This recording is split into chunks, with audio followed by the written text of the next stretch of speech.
Hivi unajua mpinzani mkubwa wa mafanikio yako ni mindset yako, yani akili yako, yani mtazamo wako wewe mwenyewe binafsi. Na hii akili yako hii ni kompyuta ambayo inaweza kukusaidia kuwa tajiri au ikakusaidia kuwa maskini, na inategemea umeilisha nini, umeilisha maneno gani, umeitazamisha nini.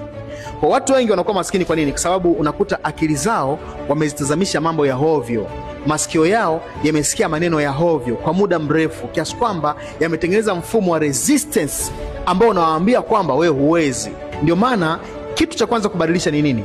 Unabadilisha mindset yako, mtazamo wako. Unaanza kuprogram akili yako ianze kuona vitu vipya, experience mambo mapya, itafute marafiki wapya ambao watasaidia kuweza kufanya ikue, ifanye yale mambo ambayo inayaogopa.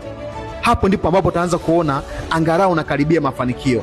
Lakini bila kujua kwamba akili yako inakupinga wewe, utashangaa kila siku unarudi nyuma na hautimizi malengo yako. Kujua tatizo ni lipi ni nusu ya kulitatua. Kwa hiyo program akili yako katika mafanikio. Ni Millionaire Mentor Mr. Joseph, billionaire ndo Bandola hapa. Share, like na comment.